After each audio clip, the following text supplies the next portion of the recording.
meu amigo, olá minha amiga, sejam muito bem-vindos a mais uma live aqui no canal do YouTube do Que Concursos. Eu sou o professor Eduardo Nilman e com muito prazer estou aqui com você realizando mais um evento aqui no canal do YouTube do Que Concursos.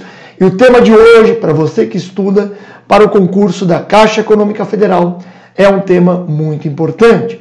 Nós vamos falar sobre mercado monetário. E o mercado monetário, ele decorre da política econômica adotada pelo Estado. Portanto, nós começaremos a nossa aula falando sobre política monetária. E depois de compreendermos as várias nuances da política monetária, eu vou trazer para você o tripé macroeconômico do Brasil, que tem sido adotado desde a introdução do Plano Real, com algumas nuances, para aí sim nós entendermos o que é o mercado monetário e como o Banco Central atua nele. Bom, antes de passarmos ao conteúdo teórico da nossa aula, eu vou me apresentar aqui para você, pode ser que você não me conheça. Eu sou o professor Eduardo Nilman, sou professor do Que Concursos com muito orgulho e vou passar essa hora aqui com você falando exatamente sobre política econômica e a decorrência da política econômica, as operações no mercado monetário. Se você ainda não me segue no Instagram, me procure lá, Eduardo Nilman. Como escreve Nilman?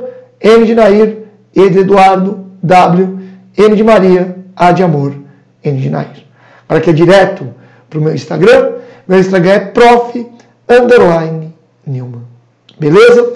Hoje eu estou aqui sem o meu retorno, então infelizmente eu não vou conseguir interagir com vocês, mas qualquer dúvida, observação, crítica ou comentário, mande um direct para mim que eu atendo você. Ok? Beleza? Bom, pessoal, nós começamos aqui falando sobre a política econômica. Como eu disse para você, esse vai ser o ponto de partida aqui da nossa aula, né? Falaremos sobre política econômica para podermos entender o mercado, né, monetário no nosso país. Bom, o que é a política econômica, né? A política econômica refere-se a ações e estratégias do governo e do Banco Central para influenciar a economia de um país. E isso, em política econômica, inclui algumas medidas, né, relacionadas ao gasto público. Então você tem medidas relativas ao gasto público que são adotadas no bojo da política econômica. Política econômica é a política estatal para manter a economia do país funcionando bem. Uma das medidas de política econômica é a definição da taxa Selic. E a definição da taxa Selic, ela é realizada pelo Banco Central. E aí nós vamos ver como que o Banco Central atua no mercado monetário para manter a Selic efetiva próxima da Selic meta definida pelo Comitê de Política Monetária do Banco Central. Legal? Então veja que os elementos de política econômica incluem o gasto público, a taxa de juros, a inflação, o câmbio e o comércio internacional. Nessa nossa aula aqui, nós vamos estudar a política econômica, mas pensando sempre com foco no mercado monetário, dos instrumentos do Banco Central, para garantir, né, que a estabilidade de preços no nosso país seja atingida dentro das metas estabelecidas pelo Conselho Monetário Nacional. Beleza? Bom, quando a gente fala sobre política econômica, o Estado busca alguns objetivos ao exercer a sua política econômica.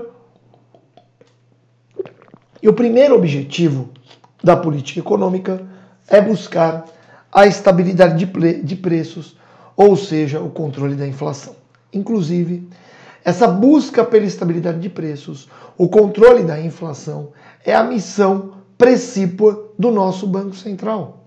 O Banco Central tem definido por lei complementar, como sua missão básica, manter a estabilidade de preços. E aí que nós vamos para o mercado monetário, é que nós vamos entender como que o Banco Central, quais são as ferramentas do Banco Central, atuando no mercado monetário para manter a taxa de inflação controlada, para manter a chamada estabilidade de preços. Bom, mas esse não é o único objetivo de política monetária. Nós temos outros objetivos de política monetária que são intentados, que são buscados pelo Estado. Legal? E isso é importante, né? Você compreender aqui junto comigo. O segundo objetivo da política monetária é o crescimento do PIB, do econômico, né? O que se manifesta em um crescimento do PIB e uma melhora do padrão de vida da população. Então veja que a política econômica ela não é focada apenas na estabilidade de preços, é focada também na estabilidade de preços, mas tem uma segunda vertente da política econômica que tem a ver com desenvolvimento econômico. Legal? Desenvolvimento econômico é um objetivo da política econômica. Então, vamos falar já do mercado monetário. Quando o Banco Central está comprando e vendendo títulos públicos, buscando fazer com que no mercado monetário a taxa Selic, né, a taxa de desconto dos títulos públicos em operações compromissadas de um dia, que essa taxa fique próxima da Selic meta definida pelo Banco Central, o Banco Central tem que se preocupar em não sufocar a economia. Sempre falo nas minhas lives que você deve ter acompanhado as discussões entre o presidente Lula e Roberto Campos Neto, presidente do Banco Central. Essas discussões perpassaram, né, o nosso noticiário político o ano passado inteiro, né? E eu vou dizer para você que a discussão, independente do mérito, é uma discussão relativamente pertinente. Por quê? Porque o Banco Central se preocupa principalmente com a estabilidade da moeda, mas o Banco Central não deve se preocupar unicamente com a estabilidade da moeda.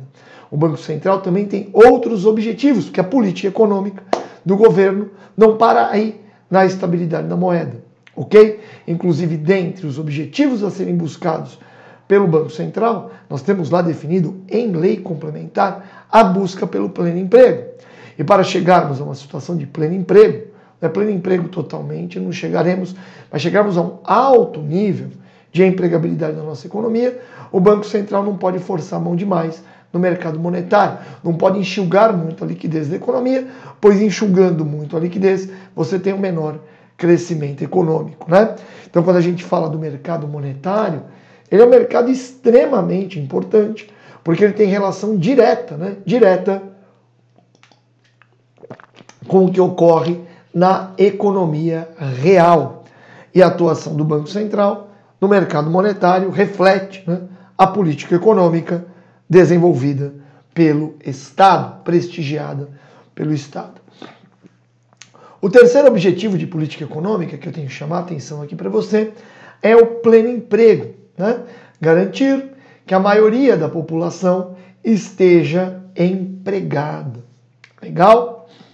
Lembra que eu te falei? Está lá na lei complementar que rege o Banco Central. Um dos objetivos do Banco Central, a ser buscado, atingido pelo Banco Central, é o pleno emprego. Portanto, o pleno emprego também é um objetivo da política econômica do Estado. A política econômica tem a ver com desenvolvimento econômico. É basicamente isso. Só que se vislumbra que só teremos um desenvolvimento econômico se tivermos a nossa economia, os números da nossa economia controlados. Então não pode haver uma explosão da dívida pública, tem que tomar cuidado com a taxa de câmbio, porque a taxa de câmbio influencia diretamente importações e exportações e ainda impacta a inflação do nosso país. Legal? Por isso que o Banco Central atua no mercado monetário, controlando a liquidez da nossa economia. Ok? Bom, ainda temos um quarto objetivo de política monetária relativo ao equilíbrio na balança de pagamentos, ou seja, manter as transações internacionais equilibradas. Aqui há um ponto importante. O Brasil passou por alguns ataques especulativos, notadamente quando nossas reservas internacionais não eram muito elevadas. Você vê hoje as notícias, reservas internacionais do Brasil, 400 bilhões de dólares, você fala, mas o Brasil chegou a ter baixas reservas internacionais? Sem dúvida nenhuma. Na década de 1980, o Brasil teve que se socorrer algumas vezes do Fundo Monetário Internacional. Sabe o que você vê acontecendo com a Argentina? Aconteceu aqui no Brasil. Quando nós acertamos as contas aqui, com o Plano Real, nós tivemos fortes investimentos no nosso país e a nossa economia deu uma deslanchada. E a partir desse momento, lá do Plano Real, nós começamos a ter uma balança comercial favorável. No ano passado, 2023, a balança comercial do Brasil fechou positiva em mais de 100 bilhões de dólares. Olha que loucura. O Brasil, que é um país historicamente com problemas de reservas cambiais, fechou o ano passado com um saldo positivo de mais de 100 bilhões de dólares. A política econômica não pode, deixar de dar atenção à balança comercial, que é parte da balança de pagamentos. A balança de pagamentos envolve também a balança de serviços, a remessa de recursos para o exterior, os investimentos diretos estrangeiros, beleza? Tem que haver uma preocupação. Você fala, mas por que, professor? Você está vendo a crise da Argentina? Que parece que não termina nunca. Um dos motivos da crise da Argentina, que parece que não termina nunca, é que a Argentina tem pouquíssimas reservas internacionais. E, portanto, a Argentina não consegue honrar os seus compromissos com o exterior. O Brasil hoje o Brasil é credor em âmbito internacional. A dívida externa do nosso país não é mais um problema. Hoje o problema no Brasil, a grande preocupação é a dívida interna, que também faz parte das preocupações da política econômica.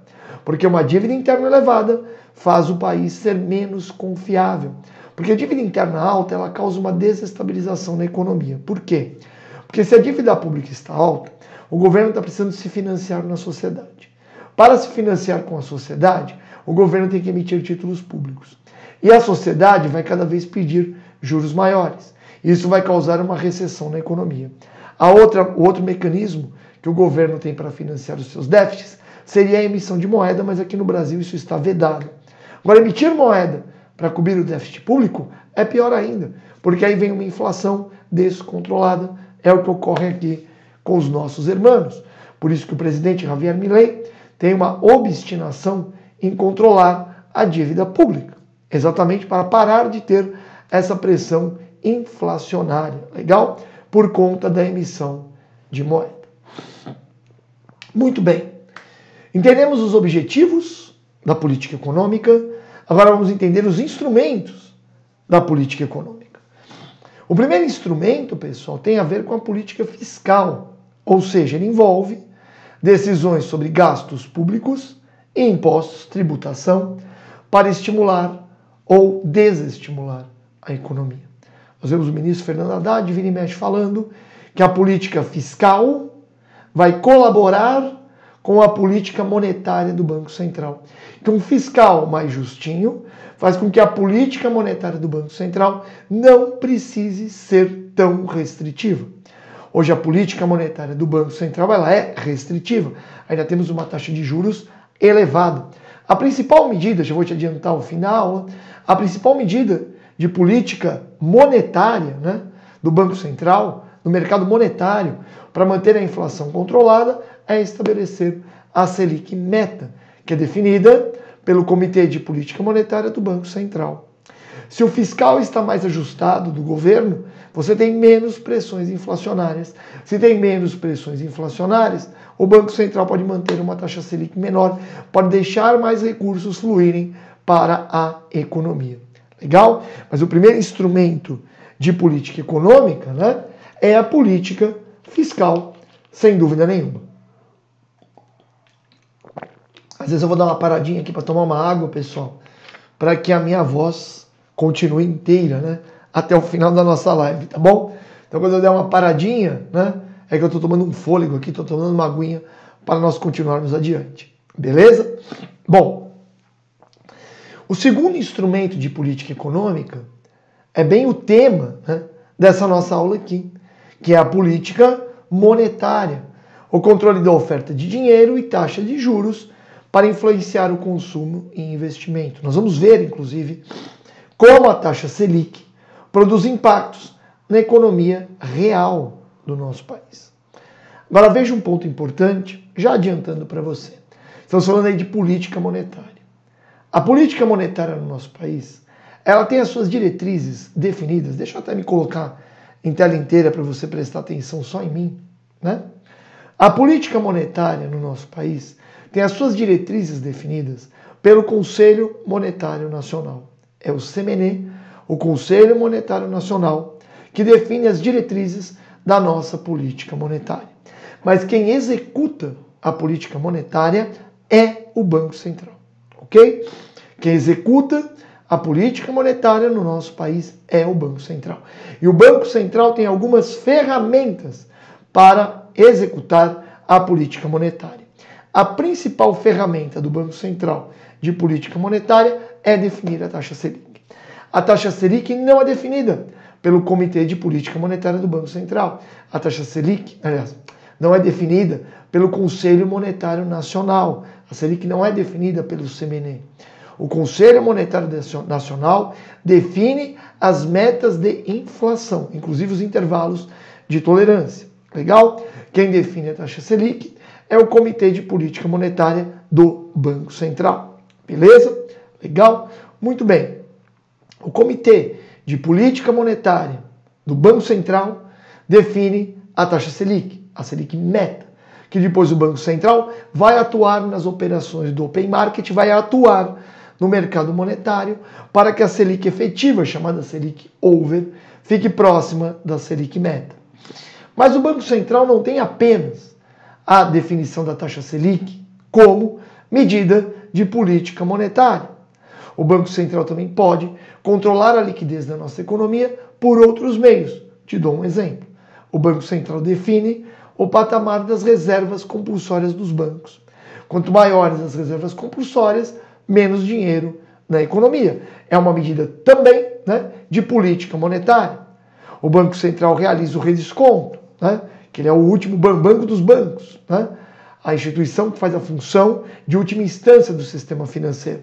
Lá o Banco Central, com as taxas que cobra, também regula a liquidez da nossa economia. Beleza? Agora, quando falamos de mercado monetário, é basicamente o mercado de títulos públicos operado no sistema Selic, né, que é administrado pelo Banco Central, e onde ocorrem as operações com os títulos públicos, e o Banco Central atua para que as operações compromissadas de um dia com títulos públicos praticadas entre instituições financeiras, que a taxa de juros cobrada nessas operações fique próxima da Selic meta definida pelo Comitê de Política Monetária do Banco Central. Ok? Beleza? Bom, o terceiro instrumento de política econômica, né, que nós temos é a política cambial, a regulação da taxa de câmbio, porque isso afeta a competitividade das exportações e pode estimular importações. Aqui no Brasil, nós já vivemos regime de câmbio fixo, mas isso faz tempo, regime de bandas cambiais, início do Plano Real, porque o controle do câmbio era uma âncora do Plano Real, porque a competição dos produtos importados com os produtos nacionais segurava o preço aqui dentro do Brasil, e eu queria que os produtos importados fossem competitivos, então se mantinha uma taxa de câmbio, né, o real artificialmente valorizado em relação ao dólar, o que barateia as importações, então tivemos já câmbio fixo, regime de bandas cambiais durante o Plano Real, e aí passamos para o câmbio flutuante, mas o nosso câmbio flutuante não é um câmbio flutuante totalmente livre, né? É o câmbio flutuante chamado de sujo, ou dirty floating, onde o Banco Central pode atuar excepcionalmente. É óbvio que a política cambial está dentro da política econômica. Por quê? O patamar em que fica estabelecido a taxa de câmbio impacta diretamente a economia de um país. Legal? Então a política cambial também é um instrumento de política econômica. Veja que a política econômica vai muito além da política monetária que é operada pelo Banco Central. A política monetária operada pelo Banco Central é muito importante, porque tem a ver com a taxa Selic, que é a taxa de juros básica da nossa economia, mas não é a única política dentro da política econômica. Nós ainda temos a política comercial do país dentro da política econômica. Quando falamos de política comercial, estamos falando de como o país se relaciona com o mundo. Legal? A definição de tarifas, ou seja, de impostos da importação, eventuais subsídios e acordos comerciais para promover ou proteger setores econômicos.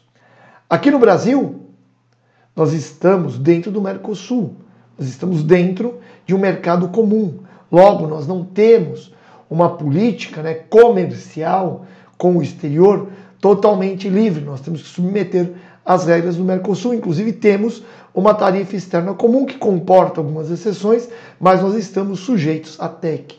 Quando você participa de um mercado comum, as suas ferramentas de política comercial acabam ficando relativamente reduzidas. Ok? E aí, pessoal, já que estamos falando de política econômica, para chegarmos na segunda parte da nossa aula, para falar do mercado monetário, nós temos que entender quais são as grandes correntes, né, doutrinárias de política econômica hoje prestigiadas na comunidade científica e adotadas pelos países. A primeira teoria econômica que nós temos, que eu diria para você que influencia hoje o governo, né, hoje do Brasil, é a teoria keynesianista. Né? Não que o nosso governo hoje esteja keynesiano, não é isso. Mas o keynesianismo traz uma ideia de desenvolvimento econômico focado em participação do Estado, focado no gasto público, que o gasto público traz desenvolvimento econômico. O keynesianismo foi uma teoria importantíssima para o mundo superar a crise de 1929. Mas você tem que tomar cuidado, né, ao adotar o keynesianismo, porque se você exagerar no gasto público, explode a dívida pública. E a explosão da dívida pública é muito ruim para a economia de um país. Legal? Então tem toda uma preocupação, né, em relação à adoção do keynesianismo. Né? Enfatiza o papel do governo na regulação da demanda agregada, ou seja, o governo estimulando a demanda. A segunda teoria econômica, também muito relevante, é o monetarismo, que destaca o controle da oferta de dinheiro como principal ferramenta, né, para manter a economia nos eixos. E essa é a teoria defendida pelos neoliberais e é o que o Banco Central do Brasil realiza por meio da definição de taxa Selic, mantendo a oferta de dinheiro no nosso país relativamente restrita, controlando pressões inflacionárias. Se a escola monetária, né, destaca o controle da oferta de dinheiro como principal ferramenta, né, para a introdução da política econômica, nós temos a escola de Chicago indo ao extremo do restritivismo monetário, com a ideia da importância dos mercados livres e a minimização da intervenção governamental. No monetarismo, assim como no keynesianismo, o Estado tem um papel relevante.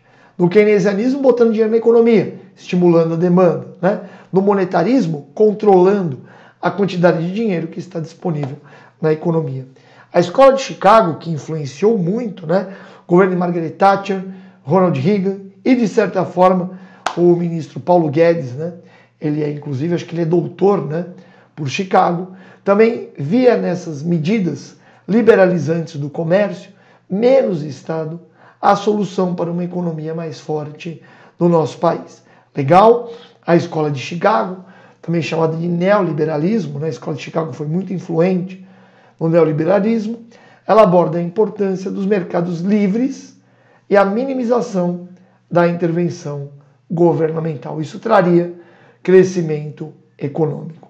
E aí eu preciso falar para você sobre uma teoria econômica reconhecida de forma, assim, eu diria até tardia, né? Que é o chamado keynesianismo neoclássico. Ou seja, não é o keynesianismo puro, né, que nós tínhamos, que era o Estado botando dinheiro na economia, à torta e direito, para aumentar a demanda, mas sim uma economia, uma ideia de Keynes, mas com o monetarismo meio agregado. Veja, combina elementos do keynesianismo com uma ênfase na oferta e na demanda agregadas. Né? Olha lá, os neoclássicos, que são dessa teoria, consideram que, na ausência de obstáculos ao perfeito funcionamento dos mercados, a condição de pleno emprego é o estado normal de uma economia, subestimando de certa forma o papel das políticas monetária e orçamentária. Legal? A teoria geral de Keynes considera, por sua vez, que mesmo com o perfeito funcionamento dos mercados, as economias enfrentam problemas de desemprego involuntário, que não obstante podem ser atenuadas pela política monetária e, sobretudo, pela política orçamentária. Veja então que a escola de Keynes, essa neoclássica, ela vem trazer, né, elementos da teoria de Keynes e mais elementos da teoria monetária. Legal? Ou seja, você considera a importância do Estado na formação da demanda agregada, mas leve em consideração que o monetarismo pode ser relevante para manter a economia dentro dos trilhos. E é importante, né, que o capitalismo, ele parece, né, até às vezes o ser humano, né, com seus momentos de euforia, seguidos de momentos de depressão e verdadeiros ciclos econômicos. Isso é uma grande verdade do capitalismo. Vou te dizer, olha a história do capitalismo e você vai ver que o capitalismo se desenvolve em ciclos econômicos. Os grandes investidores que ganham muito dinheiro no mercado têm plena consciência disso e esperam os momentos de depressão no mercado para irem às compras. Warren Buffett, talvez um dos maiores, né, com certeza, um dos maiores investidores do mundo, que fez fortuna na Bolsa de Valores, usou exatamente essa estratégia. Vende quando o mercado está muito aquecido e compra quando há depressão, porque a depressão sempre vem. É uma função dos bancos centrais, inclusive por meio da política monetária, suavizar esses ciclos econômicos, mas invariavelmente esses ciclos econômicos ocorrem. Legal? E ocorrem até porque a economia não é uma ciência exata. Quem opera na economia são seres humanos. Legal? Com seus medos, com seus traumas e com as suas paixões. Legal? Veja que os ciclos são caracterizados por 4 fases bem destacadas. Primeiro a expansão, um grande crescimento. Depois você vai para o boom, e é quando está se exaurindo aquele ciclo de crescimento. Passa-se por uma recessão e depois por uma depressão. E depois começa o ciclo de novo. Quais os melhores momentos para você comprar ativos? Na recessão e principalmente na depressão. Quais os melhores momentos para vender? Quando o mercado está expandindo, mas principalmente quando ele está no seu boom. Eu lembro, havia um ditado que quando eu era mais novo eu ouvi, falou assim: quando até as pessoas que não têm familiaridade nenhuma com o mercado financeiro estão atuando na Bolsa de Valores, venda o que você tem, saia da Bolsa. Porque a Bolsa está no boom e ela vai cair. Não deu outra. Estourou logo depois dessa grande euforia com a Bolsa de Valores aqui no Brasil. E ao redor do mundo, eu diria para você, estourou a crise econômica de 2008. E aí na crise econômica de 2008, quem saiu comprando se deu bem, porque a economia é cíclica. Depois a economia voltou. A mesma coisa na pandemia da Covid-19.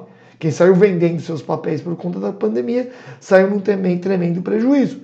Quem comprou no momento de maior caos no mercado, saiu ganhando, porque, de novo, a economia é cíclica, já que a economia reflete o comportamento humano, né? Quem atua na economia, pessoal, são os seres humanos, né? Então é natural que a economia reflita esses ciclos econômicos. Legal? É interessante notar que cada um desses períodos tem características diferentes, como aumento ou declínio das taxas de juros, desemprego e nível de consumo. Obviamente, porque tem a ver com a economia real. Ok? Beleza. Olha lá, no momento de expansão, né, quando estamos no momento, ciclo econômico de expansão, que normalmente a política monetária, né, do Banco Central ela é mais assim, frouxa, porque você está no momento de crescimento econômico, né, nós temos algumas características. Ó, a economia experimenta uma fase de crescimento consistente da produção de mercadorias e serviços, com redução da taxa de desemprego e aumento dos salários. Normalmente, né, as taxas de juros ficam num patamar baixo, porque a economia está bem, então o Banco Central deixa correr. Mas aí vem o segundo ciclo, o segundo momento do ciclo, que é o boom.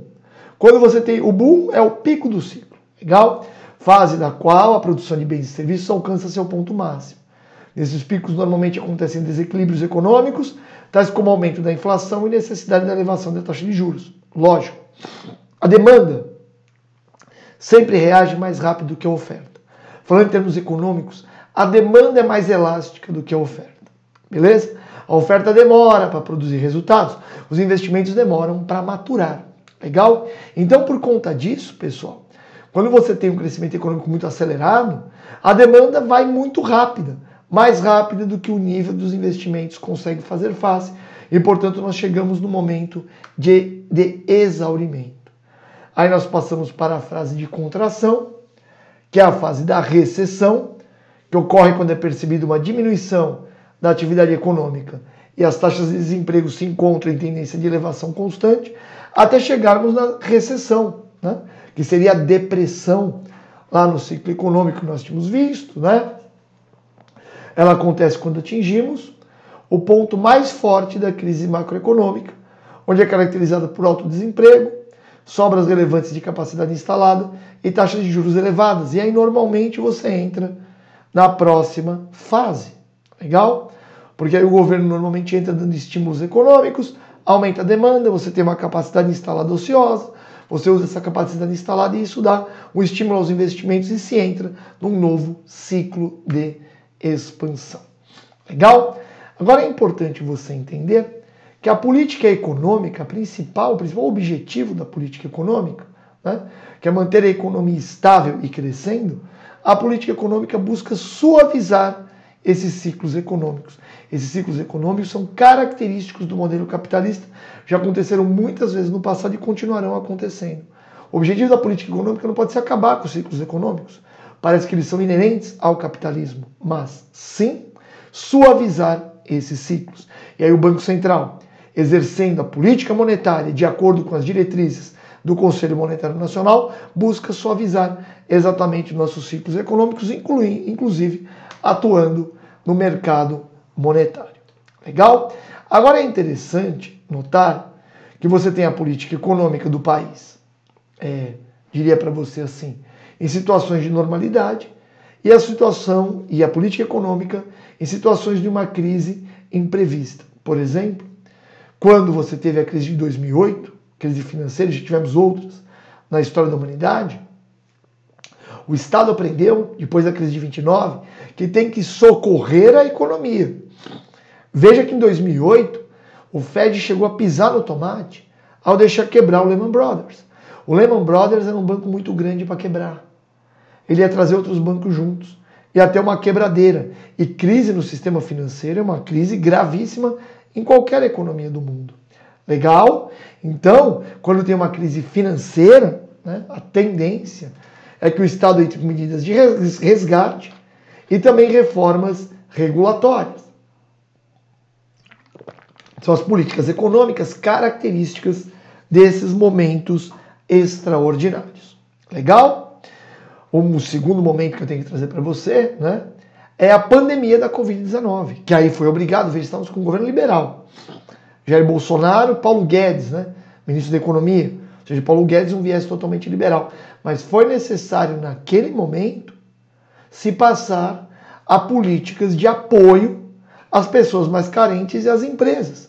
Porque senão a economia ia colapsar. Você precisava, isso foram palavras até do ministro Paulo Guedes, né, manter a economia girando. Se não mantivéssemos a economia girando naquele período e a nossa economia parasse, nós tínhamos um risco seríssimo de um colapso da economia brasileira. Então, as medidas adotadas naquele momento foram fundamentais para que a nossa economia não colapsasse. Legal?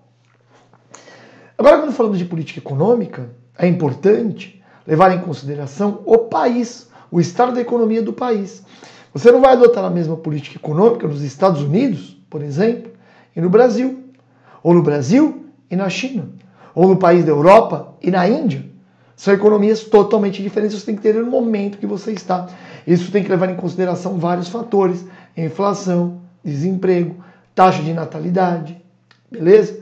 A atratividade do país para investimentos. Tem vários aspectos a serem considerados para que você defina qual é a política econômica mais adequada para um determinado país. No caso de economias em desenvolvimento, os desafios são de industrialização e redução da pobreza. Você vê aqui no Brasil que nós estamos em uma crise no setor industrial há décadas, né? A indústria brasileira patina, pessoal, não tem país do mundo desenvolvido sem indústria forte. Isso não existe ao redor do mundo. Beleza? Já para as economias avançadas, né? Já são industrializadas, com tecnologia, o X da questão é crescimento sustentável, já pensando aí nos desafios ambientais, e a inovação. As economias avançadas hoje ao redor do mundo passam por um momento um pouco complicado, principalmente as economias da Europa e o Japão. Os Estados Unidos ainda vão muito bem, os Estados Unidos têm um crescimento demográfico, isso ajuda, e é um país pouco povoado, se você comparar com a Europa e também com o Japão. A política econômica das economias avançadas será naturalmente diferente da política econômica dos países em desenvolvimento. E aí é necessário nós termos medidas para avaliação da política econômica, né? Precisamos de indicadores econômicos para podermos verificar se a política econômica está produzindo os resultados que dela se espera, né? Então se usa indicadores como PIB, inflação e taxa de desemprego para avaliar o sucesso de políticas econômicas, beleza? Aqui no Brasil nós vemos que a política econômica está dando resultado, tanto do governo Jair Bolsonaro quanto do governo Lula, já que nós temos inflação controlada, cada vez mais controlada, hoje temos algumas preocupações, mas ainda está sob controle, o PIB cresceu 3% nos últimos 2 anos, que para o padrão dos padrões históricos do Brasil é um crescimento razoável, e nós temos uma taxa de desemprego decrescente ao longo dos anos, ok? Então inflação controlada, desemprego decrescente, crescimento do PIB, né? São indicadores que indicam que a nossa economia está melhorando. Legal? Agora também podemos avaliar a política econômica, avaliando algumas políticas econômicas específicas, para examinar como políticas individuais afetam a economia. E uma questão aqui, por exemplo, muito delicada, relativa à indústria, foi a política de desoneração da folha de pagamentos. Os estudos levados ao Congresso Nacional pelo Ministério da Fazenda mostraram que o custo para a geração de um posto de trabalho na indústria, por conta da desoneração da folha de pagamento, não valia a pena.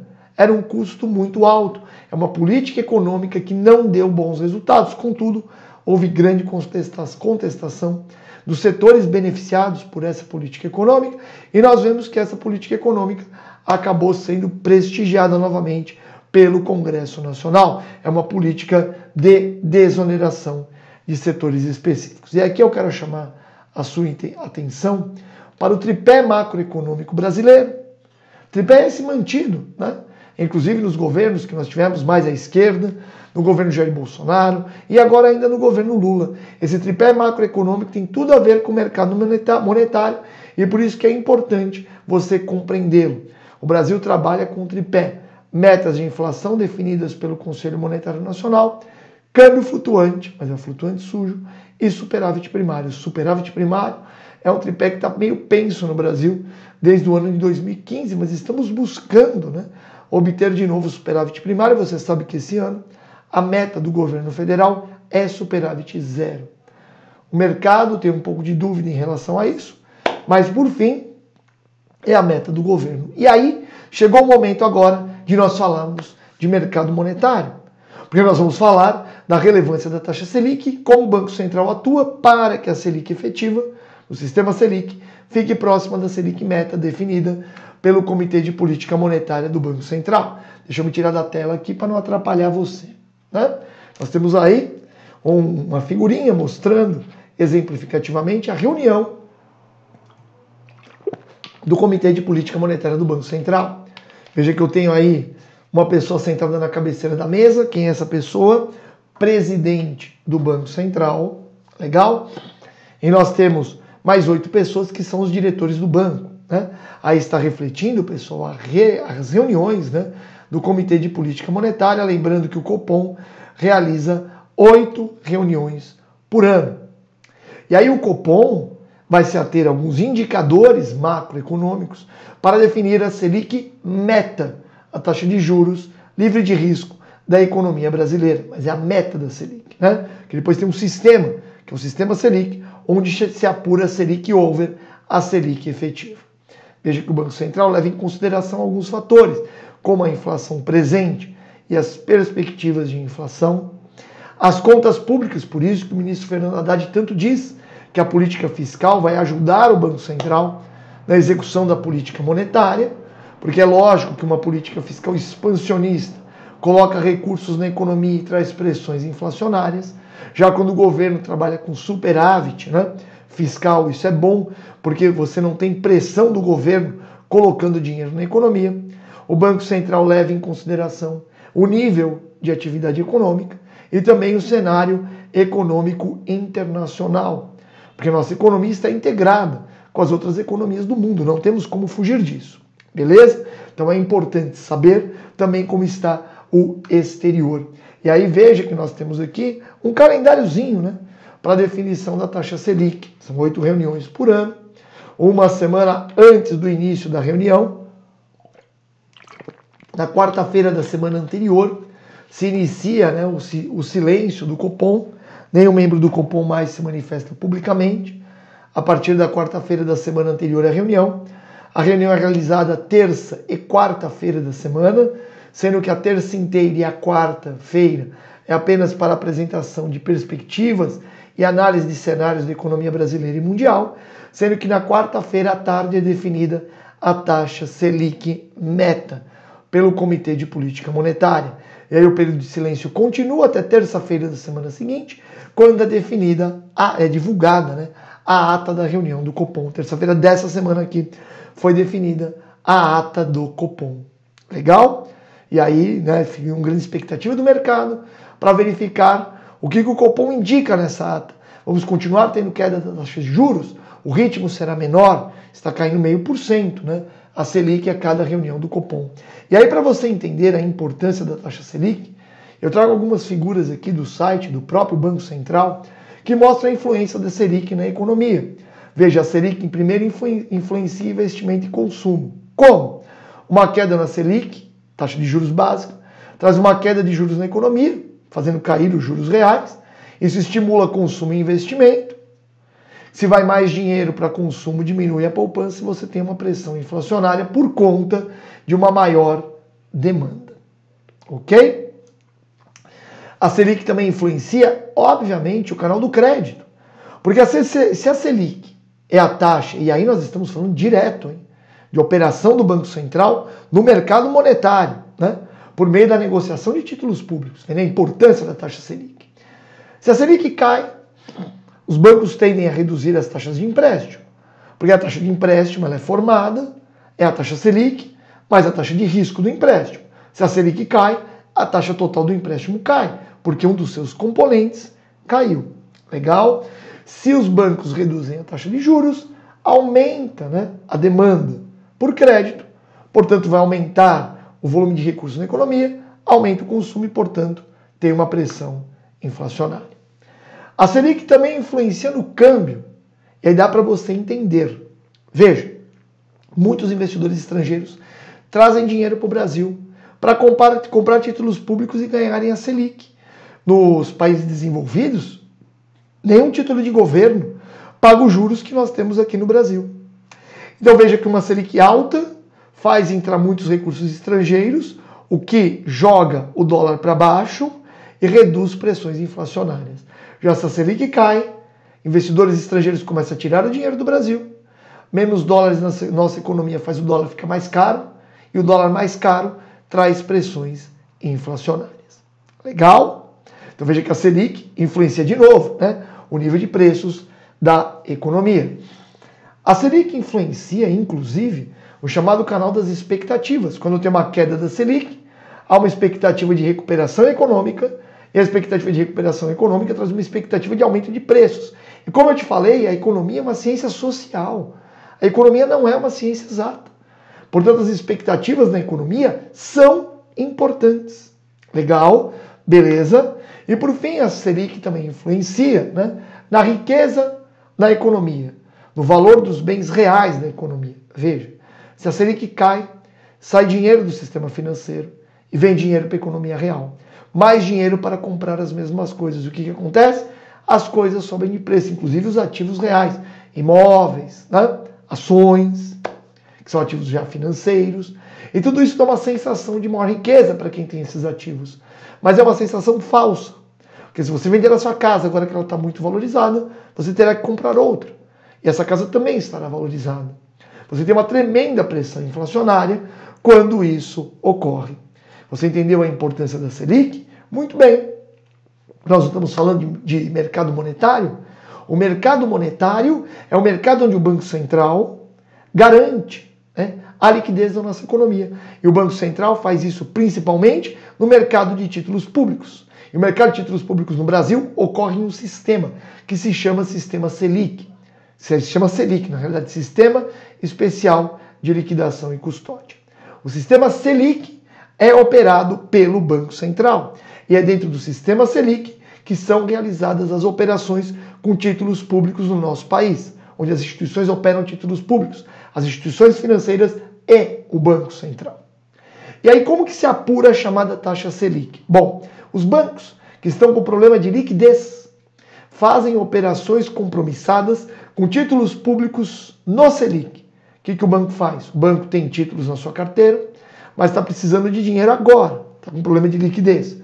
O banco chega lá e fala, olha, alguém me empresta dinheiro, eu vou dar como garantia o título público aqui que eu tenho, e eu me comprometo amanhã a recomprar esse título público. Isso que é uma operação compromissada, uma venda com o compromisso de recompra. Nessa operação, o banco que vai comprar o título, né, tendo garantia que no dia seguinte esse título vai ser vendido, né, para a mesma instituição financeira, o banco que dá a liquidez para o outro banco cobra uma taxa de juros nessa operação compromissada de um dia. Essa taxa de juros é a chamada taxa Selic over, a taxa Selic efetiva. Veja que o Banco Central atua nesse mercado. Para manter essa taxa cobrada nas operações compromissadas de um dia, vinculadas a título público federal, próximas da Selic meta definida pelo Banco Central. Então não podemos confundir o sistema Selic, o Selic, que é gerido pelo Banco Central, com a taxa Selic, que é a taxa apurada nesse sistema. Legal? Beleza, pessoal? Entendemos? E agora vamos a uma questão de fixação para fecharmos a nossa aula, né? Vou colocar um pouquinho maior aqui para mim, para eu conseguir ler, porque para mim fica muito pequenininho na transmissão. Tá aí na sua tela, né, a questão que eu trouxe para você. Deixa eu aumentar aqui para mim. Olha lá, 2010, Sesgran Rio, prova do Bacen, entre as várias ações do Banco Central, que resultam numa política monetária expansionista que põe dinheiro na economia, não se encontra o quê? A compra de moeda estrangeira no mercado cambial. Isso põe dinheiro na economia. A compra de título, a gente está vendo que não é expansionista, né? A compra de moeda estrangeira põe dinheiro na economia? Põe, que você pega dólares e põe reais na economia. Compra de títulos públicos no mercado aberto, olha aí o mercado monetário. Põe dinheiro na economia? Sim, porque o Banco Central compra o título e põe dinheiro. Venda de títulos federais no mercado aberto, aí é o contrário. Quando o Banco Central vende títulos no mercado, o Banco Central está enxugando a liquidez. Quem está vendendo, alguém compra e tira esses reais da economia. Portanto, a nossa resposta é a alternativa B de bola.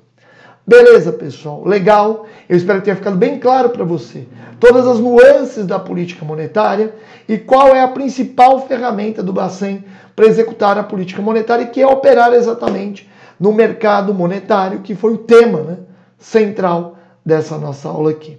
Eu espero que essa aula tenha sido muito útil para você. Te convido a me seguir lá no Instagram, né, @prof_Newman. Fale comigo, me dê um feedback, vamos bater um papo, eu posso te ajudar na sua aprovação. Quero agradecer pela sua presença e dizer, né, que o Que Concursos, nós temos muito orgulho aqui da confiança de você no nosso trabalho. Um forte abraço para você e até o nosso próximo encontro.